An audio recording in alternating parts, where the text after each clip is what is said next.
Halo Ndut. Di sini Abang bakal ngajarin Adek gimana cara pakai pemrograman bahasa Python. Di sini Abang bakal kasih lihat lewat Visual Studio. Adek kan udah punya Visual Studio ya. Jadi di sini Abang jelasinnya pakai Visual Studio. Sama kalau mungkin nanti Abang pakai web juga buat ngejelasin ke Adek lebih jelas gimana bedanya bahasa Python sama bahasa C. Sebelumnya, Ade buat dulu file Pythonnya. Di sini Abang mau buat di sini nama foldernya ya, buat belajar Ade ya. Di sini Ade klik yang file ini ya, new file. Terus Ade kasih nama file Pythonnya. Misalkan yang pertama ini Abang kasih pengenalan. Nah, kayak gini. Nah, jangan lupa Adek kasih titik.py ya, biar si filenya berubah jadi file Python. Terus enter aja. Nah, langsung muncul kayak gini. Ini udah bisa Adek pakai. Kalau Python, logonya ini ya, ular kuning sama ular biru. Tapi kalau nggak ada logonya, Adek harus download extensionnya dulu. Tapi nggak apa-apa, nggak wajib juga. Di sini Abang bakal jelasin bedanya dulu Python sama bahasa C++. Nah, ini web yang bisa Ade pakai, namanya Online GDB. Di sini juga Ade bisa pakai bahasa yang lain nih, ada Python juga, HTML bisa nih, C++ sama C. Nih, kita hapus dulu yang ini. Nah, buat codingan yang di bahasa C++, Ade tuh wajib nulisin ini, include IOStream integer main, terus kayak gini. Nah, baru Ade bisa ngisi programnya. Kalau di Python, Ade kayak gini, Ade bisa langsung tulis program yang Ade mau. Misalkan Ade pingin print ya, print di sini, print, misalkan Abang sayang Ade di sini ya. Nah, kayak gini, ini udah bisa jalan programnya. Nah, udah muncul ya, Abang sayang Ade di sini. Bentar, ini hilangin. Nah, kayak gini. Nah, kalau di bahasa C itu, kalau Ade nggak pakai include IOStream, integer main, terus return 0 yang kayak gini, programnya nggak akan jalan. Oke? Nah, di Python juga jadi lebih mudah. Kalau di bahasa C kan Ade harus kayak gini ya, cout nih, misalkan cout. Nah, kayak gini. Ade tuh harus nulisin std.2.2 cout, terus tanda ini. Misalkan Ade mau print hello Abang sayang Ade juga di sini ya. Nah, Ade harus nulisin std cout, terus Abang sayang Ade std inline, terus return 0. Terus jangan lupa juga yang ininya. Ini tuh ya pokoknya Ade harus ngetik banyak lah buat munculin kata-kata Abang sayang Ade kayak gini. Nah, kalau di Python Ade bisa langsung tulisin kayak gini aja. Nah, kalau di bahasa C juga Ade nggak boleh lupa sama titik koma yang ini. Nih, kalau di Python Ade boleh pakai titik koma, boleh enggak. Misalkan Abang pakai titik koma deh ya nih, programnya tetap jalan. Tapi kalaupun Abang nggak pakai, programnya juga tetap jalan. Kayak gitu. Nah, terus kita bakal belajar cara penginputan. Nah, kalau di bahasa C kayak gini, misalkan Abang mau inputin nomor ya, masukkan tanggal lahir misalkan ya, kayak gini. Nah, Ade harus nulisin dulu variabelnya di atas ini. Misalkan variabelnya kita masukin integer, misalkan tanggal. Di sini Abang masukinnya tanggal, jangan lupa pakai titik koma.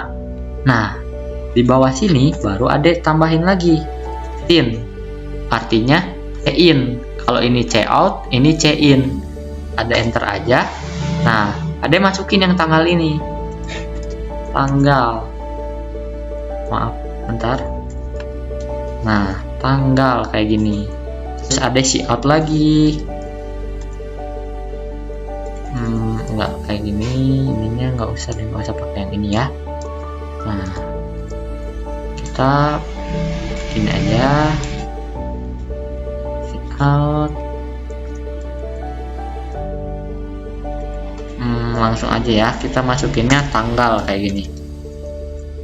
Nih kayak gini ya. Nah ini baru programnya bisa jalan. Nih masukin tanggal lahir 28 misalkan ya. Nih muncul ya 28. Sedangkan kalau kita nggak pakai yang integer ini, yang variabel ini, programnya nggak akan jalan, error dia. Karena si tanggal ini kita nggak tahu variabelnya itu di mana nyimpennya, karena belum kita masukin juga nama variabel belum buat. Nah kalau di Python ada tinggal gini aja. Misalkan nama variabelnya tanggal juga ya, tanggal sama dengan ada masukin ininya, tipe variabelnya kita masukinnya integer aja dulu ya. Integer itu bilangan bulat, jadi dari 0, 1, 2, min 1 yang nggak ada komanya, yang nggak ada perperannya, itu namanya bilangan bulat. Di sini Anda masukin aja input, input di sini. Nah kayak gini. Di sininya kita masukin tanggal, misalkan ya, masukkan tanggal lahir. Nah abang jelasin dulu ya algoritmanya ya. Jadi si programnya bakal munculin dulu masukkan tanggal lahir ke si terminal ini. Terus udah gitu si program bakal minta kita buat ngisi input berupa data variabel bilangan bulat, bakal masuk ke ini nama variabelnya tanggal. Jadi kalau ada yang masukin misalkan di sini 28, berarti tanggal ini nilainya adalah 28. Nah kita coba print di sini kayak gini ya, tanggal misalkan tanggal lahirnya adalah, nah kayak gini kita kasih tanggal di sini. Nah algoritmanya itu bakal kayak gini. Tadi kan kita udah inputin ya, terus udah kita nginput, si programnya bakal ngeprint atau nampilin kata-kata tanggal lahirnya adalah koma. Nah koma ini kita tambahin lagi nih, jadi di depan abis si kata-kata ini bakal munculin ini variabel ini, yang misalkan tadi kan variabelnya nilainya 28. Nah jadi bakal masukin angka 28. Kita coba run ya. Halo sayang, di sini abang bakal jelasin yang kurangnya karena abang lupa ngejelasin bagian ini. Abang takut ada bingung, jadi abang jelasin aja. Jadi abang record ulang maksudnya. Maaf dude. Jadi abang bakal jelasin kenapa variabel tanggal ini nggak masuk di tanda kutip ini. Nah karena yang ada di dalam tanda kutip ini sifatnya absolut, jadi dia nggak akan pernah berubah. Jadi yang masukkan tanggal lahir ini nggak akan pernah berubah, datanya bakal tetap jadi seperti ini. Karena kan kalau variabel ini kan datanya bisa berubah-berubah kan. Karena gini deh, abang umpamain variabel adalah sebuah ember kosong nih. Ember kosong ini kan ada bisa isi sama air, bisa isi sama sirup, bisa isi sama pakaian kotor, atau bisa isi sama batu mungkin. Ya terserah ada mau isi apa kan. Nah karena misalkan di sini perintahnya adalah masukin tanggal lahir. Kalau abang yang input tanggal lahir abang kan tanggal 28 kan. Nah tanggal lahir adek, kalau ada yang input ini gimana? Tanggal lahir adek kan 27, tanggal lahir Inara 19, tanggal lahir si Anggi 15 atau 14. Kalau tanggal lahir si Ayah 9, tanggal lahir si Mamah 15, kan beda-beda kan. Nah jadi fungsi variabel itu adalah untuk menampung data dari user. Misalkan di sini abang isi 28, jadi si 28 ini bakal masuk ke variabel tanggal. Jadi variabel tanggal ini adalah nilainya adalah 28. Jadi kalau abang enter, tanggal lahir Anda adalah 28. Tanggal lahir Anda adalah di tanggal ini akan berubah jadi 28. Nah, kalau tanggalnya abang masukin ke sini, Nah, si tanggal ini akan berubah jadi absolut. Dia bukan variabel, dia bakal jadi data absolut yang nggak akan pernah berubah. Jadi kalau abang run, misalkan abang masukin 28 lagi, nah tanggal lahir Anda adalah tanggal. Nah, si tanggal yang kedua ini bakal berubah jadi data absolut. Dia nggak akan jadi variabel. Variabel itu di luar titik koma ini, titik koma tanda kutip ini. Dia baru jadi variabel. Kalau di dalam tanda kutip dia jadi data absolut. Gitu adek. Jadi semoga adek ngerti ya. Maafin abang lupa. Masukin tanggal lahir, misalkan kita masukin tanggal 28. Bentar, salah di sini di terminal. Tanggalnya hilang. Bentar dulu. Nah, kayak gini. Kita run ulang ya. Nah, kayak gini. Oh enggak. Enggak. Bentar ya, Dut. Tadi nggak usah pikirin dulu apa yang abang lakuin ya. Nah, ini kan tetap sama nih yang kayak tadi abang jelasin. Kalau abang run, nah masukin tanggal lahir, misalkan abang masukin 28. Nah, jadi si 28 ini bakal masuk ke variabel tanggal. Jadi variabel tanggal nilainya itu 28. Nah, coba kita enter. Nah, muncul kan? Tanggal lahirnya adalah itu tuh perintah yang ini. Terus kalau udah ditambah variabel yang ini, yang tanggal. Karena variabel tanggal nilainya 28, maka yang muncul 28. Kayak gitu. Nah, adek kalau di Python nulis kayak gini langsung selesai. Nih, kalau yang di bahasa C adek harus std cout, masukkan tanggal lahir, bla bla bla, in, out. Terus adek harus bikin variabelnya terpisah. Nah, kalau di Python adek nggak usah. Terus untungnya adek pakai Python juga, adek bisa lakuin hal ini. Adek bisa singkat, print, input, print lagi. Ini kayak lebih apa ya? Jadi adek nggak usah nulis sebanyak ini. Caranya, adek tentuin dulu. Misalkan yang tanggal tadi, kita tulis dulu variabelnya tanggal sama dengan masukin tipe variabelnya. Kita pakai yang integer dulu atau bilangan bulat. Terus adek masukin input. Kita merintahin si program buat nyuruh user buat masukin sebuah inputan. Nah, habis di sini, nah di input ini adek bisa tambahin keterangan. Jadi adek nggak usah print tadi yang kayak tadi. Jadi adek langsung printnya dari sini. Kayak gini, masukkan tanggal lahir. Nah, ada ingat kan yang tadi abang buat? Oh iya, kita buat di bawahnya deh ya. Yang tadi print. Maaf, bentar.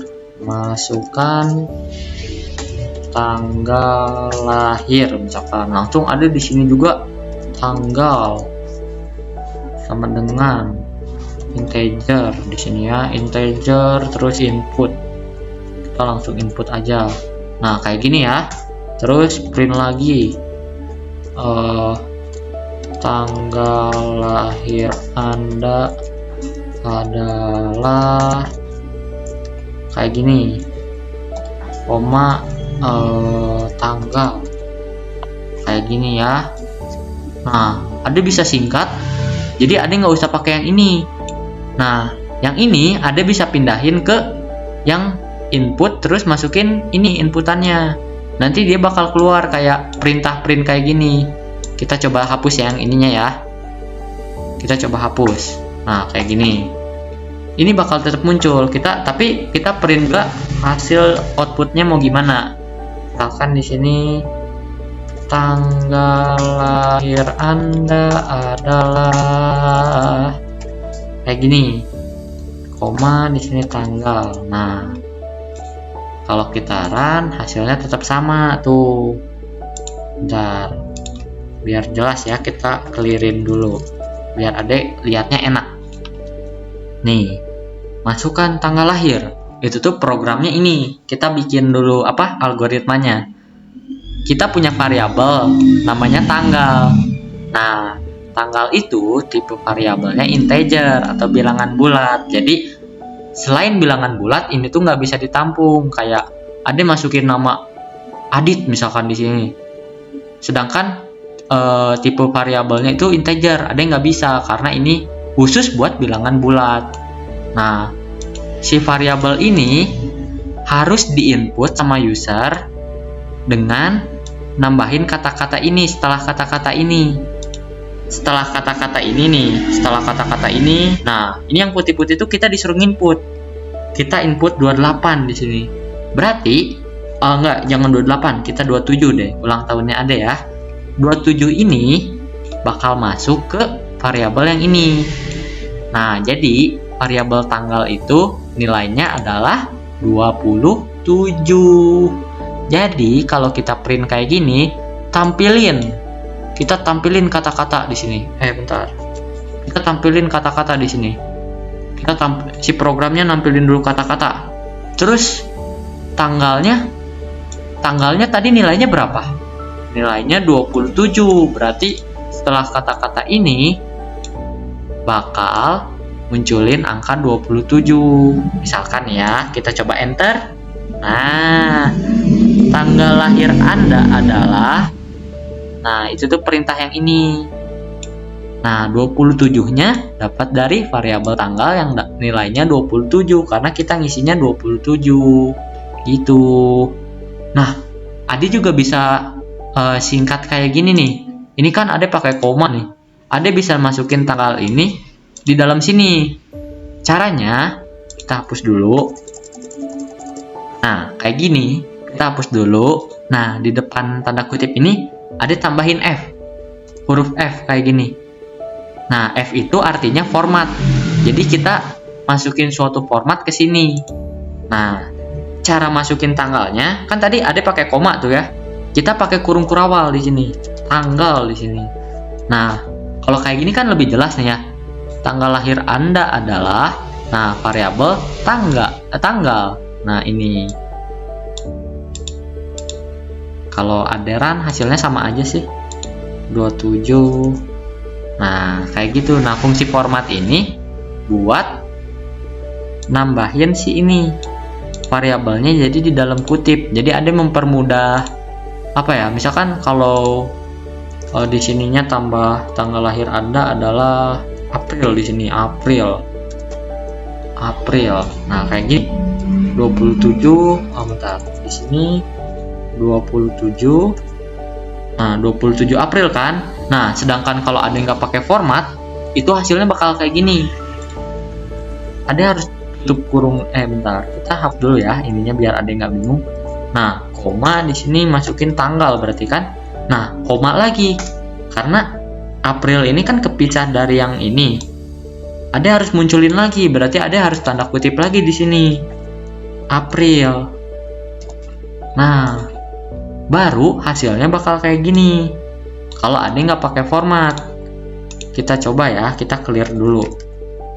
Nah, kita clear dulu. Hasilnya 27, ada enter. Nah, hasilnya tetap sama kayak yang tadi, cuman ada jadi agak sedikit pusing. Misalkan kalau variabelnya 1 ini ya, kalau variabelnya 2 di sini ada lagi, terus ada tambahin kata-kata lagi, terus variabel lagi, itu bakal pusing lagi. Gitu. Nah, Ade udah ngerti sekarang caranya gimana cara nampilin sesuatu, sama gimana caranya nginputin sesuatu, sama Ade udah ngerti gimana sistem variabelnya bekerja. Oke? Jadi buat sekarang Ade cobain dulu gimana caranya ngeprint, nge-input, sama nambahin variabel. Variabel tuh sebenarnya kayak penampung. Jadi kayak sebuah wadah. Nah, Ade tuh bebas isi wadahnya mau apa. Ade mau isi sama air, mau sama sirup, bebas. Tapi tetap dia tuh sebuah wadah. Jadi Ade bisa bawa kemana-mana wadahnya. Udah punya pengenal gitu.